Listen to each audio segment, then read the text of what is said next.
Welcome to day number 3. Amazing that you're here. So today we're going to talk about it's not about what they should or shouldn't do.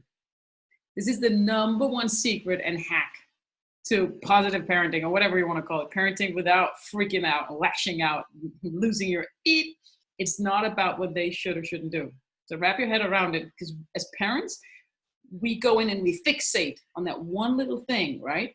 And that's just the biggest mistake we can do if you study things in the universe, energies and everything. If you're into that, honing in on one, getting fixated on one little thing, we block all love and all flow. The only thing we can be sure of is we're never going to get what we want when that's our come from.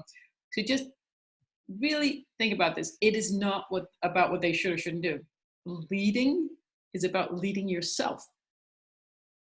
So as parents, we naturally want them to do this, do that, and those practical things get to happen, and they're important. And I agree, but you gotta, again, the right order. It's not about them, what they should or shouldn't do. It's about how can you show up? How can you lead yourself in this moment? They choose what they choose. How can you lead yourself with love and trust instead of fear and insecurity? How can you lead yourself? And then they respond to that. So great example. I had a huge turnaround. My kids, they come in school late because it's Corona. So they get to sit there and play, and it's harder to get them to put their pants on and get out the door, especially my 7-year-old, when he's already in his room playing. And the other day, I just went in and I said it. And usually after I say it, my mind would always already be in a place of him not doing it and what happens when he does it, because I'm so used to him saying, no, I don't want to go to school. That's how we repeat the past, right? But you can change all that in a split second. You don't need to repeat the past. Just don't stop thinking about the past, then you won't repeat it. So say it to them with conviction, but don't try to control them, because you can't control the outcome. Only by leading yourself, you can increase the probability that he's going to say, oh, okay, sure, I'll go to school. It was a magic moment when what always happened didn't happen. And it was just saying it with conviction and just focusing on this. It's not about what they should or shouldn't do, but what you can do right now, what you should or shouldn't do.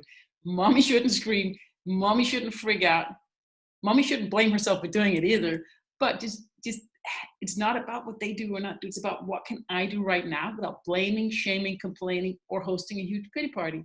If you think about that, you'll get what you want without even having to tell them most of the time.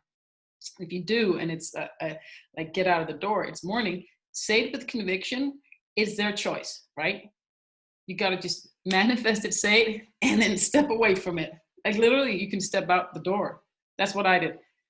Say it with conviction, step out the door. If it doesn't work, don't give up on it and go back to freaking out and saying, if you don't, train yourself to just let go of it, say what you want with conviction, and then not be attached to the outcome of what happens. When you detach yourself from the outcome, that's when we stop pushing.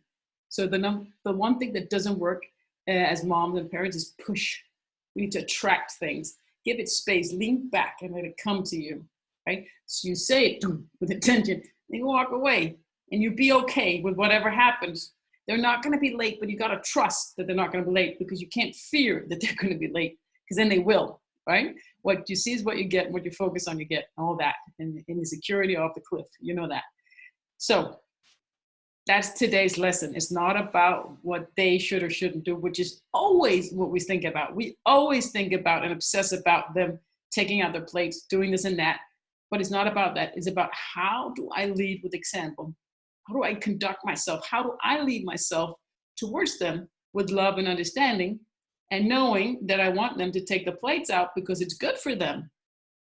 And it's a good way to be together in the house, and explain that to them. And if you're dead set on it, of course, have consequences and do all that, but don't jump right into that. Wait. And if you do that, decide what it's going to be. Don't threaten about it and all that. But that's more classical parenting training, and I don't do that.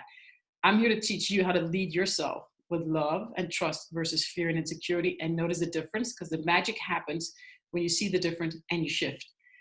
So homework for day number 3 is to write down all the situations where you get to be a leader during the day. When did you lead yourself with love and trust? And it's okay if it didn't happen, or it was just once, and then you led yourself with fear and insecurity 10 times, that's actually a normal ratio. You've come pretty far if it's 1 to 10.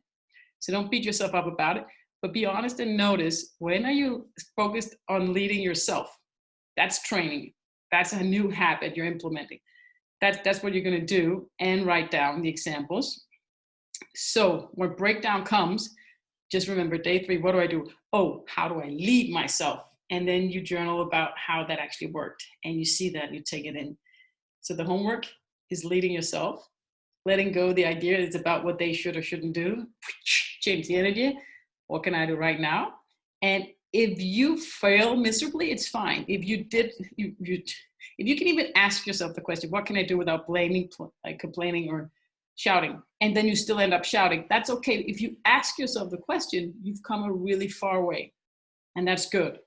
And sooner or later, you will pass that test. But if you see it as a test of how can I react, like say you're in the car and you're screaming, like if you can just ask yourself that question, bonus, really good. And triggers happened, we lose it, and we let go of that, right? We get to let go of that, and just every new second is a new possibility, it has endless possibilities every new moment of new things. If we just let that go, that's in the past. Whatever happens has just happened. It doesn't exist anymore. There's always now. So let's say I shout. I shouted. There's a new second, and I shout again. I lose it again and again, but there's always a new second.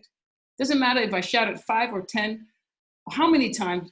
It's a new second where I can stop shouting immediately. There's a new second where I can dive into connection with myself, my loving nature immediately.